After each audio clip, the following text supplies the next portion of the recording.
This is Dzair News, English News Edition.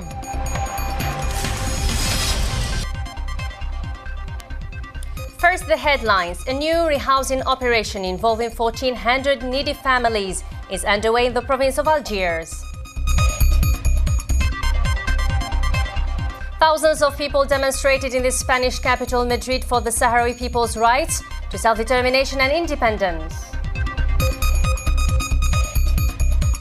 And authorities in Burkina Faso have named former Foreign Minister Michel Kafando as transitional president.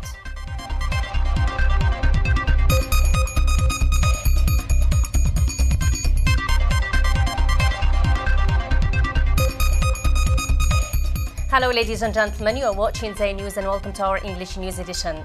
First, in our top stories, some 1,400 families living in temporary cities in several parts of the province of Algiers, especially those living in the vicinity of Dzair dam project, will be rehoused today in the municipalities of Dzair, Bertuta and Khreissia. This was announced by the governor of Algiers, Abdelkader Zour. A total of 360 families will benefit from this 14th rehousing operation, particularly those who have been occupying precarious and shanty dwellings in various parts of the capital. His Minaras has more.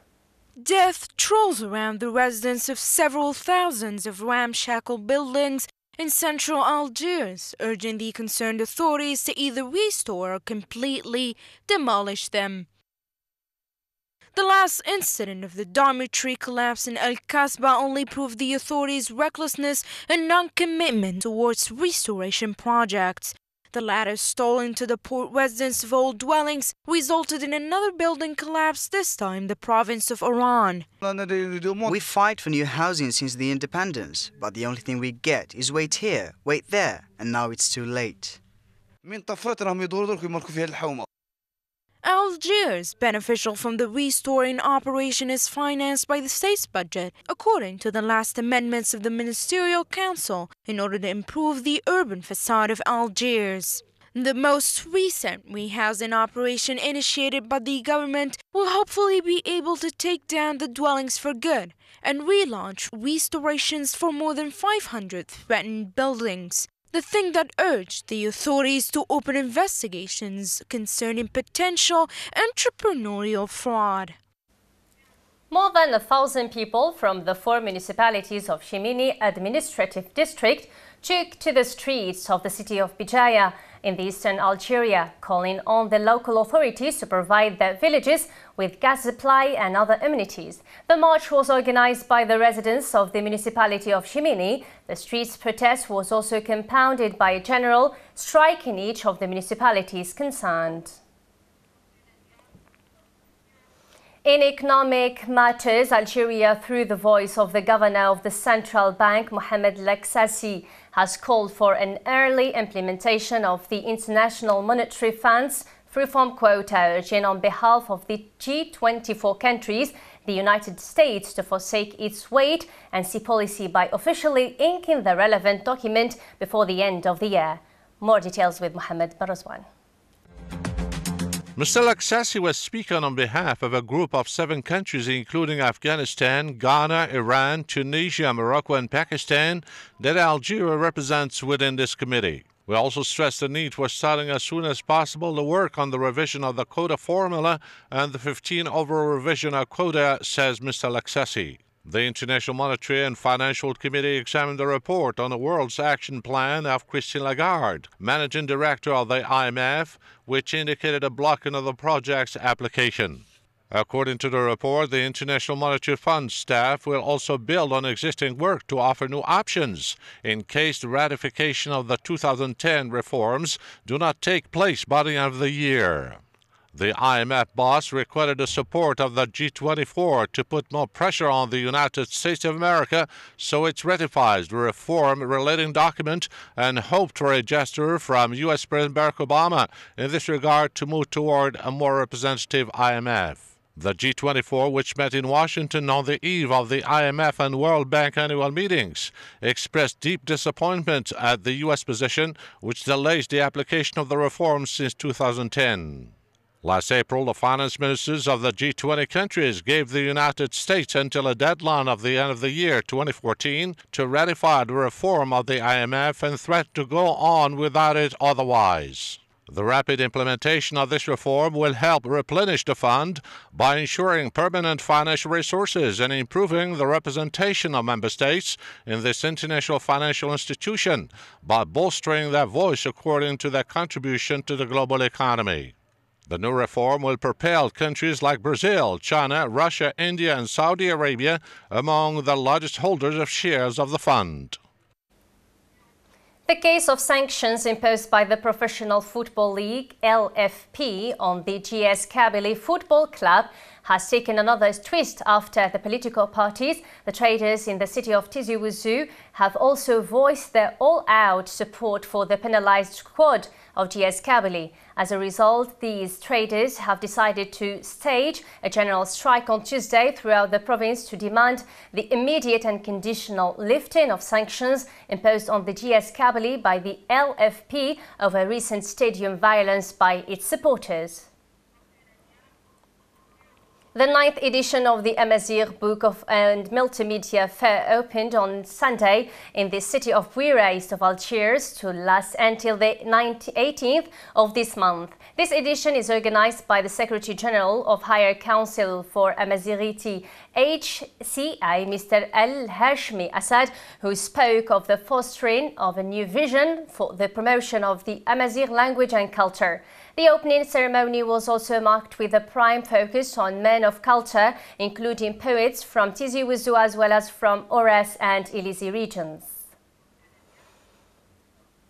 On the international news scene, several thousand people demonstrated in the Spanish capital Madrid on Sunday in support of independence for the occupied territory of Western Sahara. About 3,000 protesters marched from Atocha railway station to the central Plaza de la Provincia behind a banner declaring Western Sahara free now. We believe the Sahrawi people have the right to self-determination and independence, said Charles Touaboda, President of the Coordination of Spanish Associations of Solidarity with the Freedom-Seeking of People, Western Sahara. Hence, Minaras has more. Several thousand people demonstrated in Madrid on Sunday in support of independence for the disputed territory of Western Sahara behind a banner declaring Sahara free now. The president of the Coordination of Spanish Associations of Solidarity with Western Sahara, which organized the protest, said that they believe the Sahrawi people have the right to self-determination, adding that this march is a scream to demand that the Spanish government intervene to help the Sahrawis to be able to vote for their referendum. Morocco took control of most of the territory in November 1975 when colonial power Spain withdrew, prompting a guerrilla war for independence that lasted until 1991, when the United Nations brokered a ceasefire and sent in a peacekeeping mission. Local Sahrawi people have long campaigned for the right to self-determination, but most Moroccans now view the territory as part of their kingdom. Morocco wants talks about self-rule for the territory under Moroccan sovereignty, but the territory's Algerian-backed Polisario Front independence movement has demanded a referendum that would include the option of full independence. The protest was staged to coincide with the 39th European Conference for Support of the Sahrawi People held in Madrid. The conference wrapped up with a resolution by the participants accusing Morocco of preventing the United Nations envoy for Western Sahara, Christopher Ross, of carrying out his mission. The European Union said Monday it remains fully committed to tackling the serious threat posed by the ISIS extremist group after it beheaded US aid worker Peter Kasich. EU Foreign Policy Chief Federica Mogherini and Humanitarian Aid Commissioner Christos Stylianides said in a statement that the assassination of Kasich and 18 men described as Syrian military personnel showed ISIS' resolve to pursue its terror agenda in violation of all universally recognized values and rights. In Romania, opposition candidate Klaus Iohannis has won a surprise victory in the country's presidential election, defeating Prime Minister Victor Ponta after a tight race. With most results declared, Mr. Iohannis, mayor of the central city of Sibiu, had 54% of the votes cast to Mr. Ponta's 45%. Mr. Iohannis, 55, an ethnic German, vowed to change politics and said another kind of Romania is beginning. Despite his election setback, Mr. Ponta told the local TV channel that he had no reason to resign as Prime Minister. He had hoped to become the country's youngest president, replacing the incumbent Traian Băsescu, who cannot stand for re-election after serving 2 straight terms.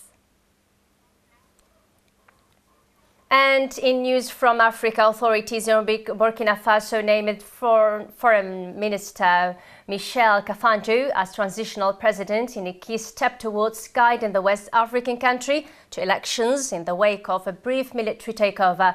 Kafando was chosen as part of a charter hammered over about long-term. President Blaise Compaoré was toppled on October the 31st following mass protests. Kafando will name a prime minister to appoint a 25-member government, but will be prevented from standing at elections planned for late next year. His candidacy was proposed by Burkina Faso Army. Osama Snusi has more. Authorities in Burkina Faso named former Foreign Minister Michel Kafando as transitional president in a key step towards guiding the West African country to elections in the wake of a brief military takeover. Kafando was chosen as part of a character hammered out after longtime President Blaise Compaoré was toppled on October 31st following mass protest, only to be replaced a day later by Lieutenant Colonel Isaac Zida. Kafando will name a prime minister to appoint 25-member government, but will be barred from standing at elections planned for late next year. Kafando was preferred to the other candidates, which include journalist Cherif Sai and sociologist and ex-minister Josephine Ouedraogo. He was selected by a committee of 23 officials. The committee drawn for the army, traditional and religious groups, civil society and the political opposition selected him from among 5 candidates after a closed-door meeting that began on Sunday and went into the early hours, witnesses said. Kafando's appointment will now have to be ratified to the Constitutional Council. The African Union gave Zeda 2 weeks to re-establish civilian rule or face sanctions, and on Saturday he restored the constitution suspended when Compaoré was overthrown. Compaoré was regional power broker and Western ally, but many opposed his efforts to change the constitution that would have allowed him to stand for re-election next year and extend his 27-year rule. Kafando was also ambassador of Burkina Faso at the United Nations and for 1 year president of the Security Council, one of several senior posts he held during Compaoré's presidency. With Libya long suffering from insecurity and instability, the scale of internal displacement has reached an alarming point as a result of the escalating conflict due to the ongoing intense fighting among rival armed groups in western, eastern and southern Libya. More than 100,000 people have been forced to flee their homes in the past month, according to the United Nations Refugee Agency. In all, it is estimated that about 400,000 people have become internally displaced in Libya since violence escalated in May.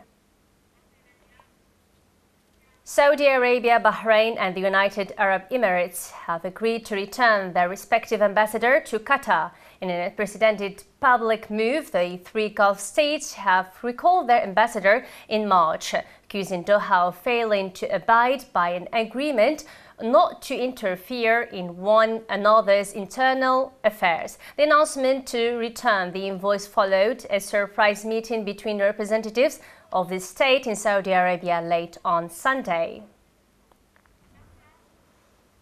After months of unrest, municipal officials in Jerusalem have begun a widespread crackdown on the Palestinian residents of East Jerusalem, reinforcing the finest points of law in the what rights groups have tapped on an act of collective punishment. Small businesses have been shuttered for unpaid bills or for lacking the proper licenses.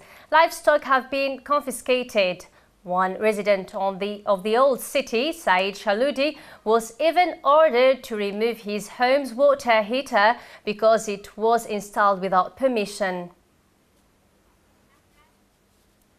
In the same context, Sweden's King Carl Gustaf has congratulated Palestine on its National Day, weeks after Stockholm officially recognized the state of Palestine. The message was sent to Palestinian President Mahmoud Abbas on Saturday. Palestinians mark their National Day on November the 15th, the anniversary for the Palestinians and literal Declaration of Independence proclaimed by Yasser Arafat in 1988. Sweden recognized the Palestinian state on October the 13th in a move that prompted Israeli anger and the withdrawal of the Israeli ambassador to Stockholm.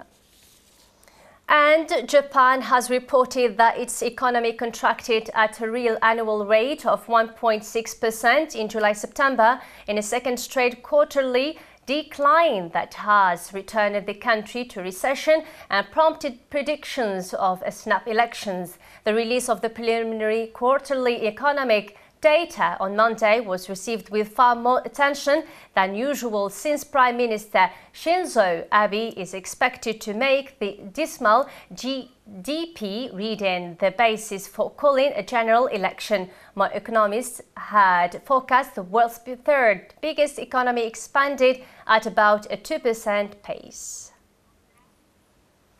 And finally, to wrap it up in astronomy news, the shares Leonid's meteor shower peaks on the morning of Tuesday, November the 18th. Its forecasts are correct. The meteor shower should produce a mild but pretty sprinkling of meteors. The one-tin crescent moon will not subsistently interfere with viewing the Leonid shower. No special viewing equipment is needed, just your eyes. Leonids are bits of debris from comet Tempel-Tuttle. Every 33 years, the comet visits the inner solar system and leaves a stream of dusty debris in its wake. Many of 3 streams have drifted across the November portion of the Earth's orbit. The end of our English news edition brought to you from Dzair News channel. Thank you so much for tuning our way. Bye-bye.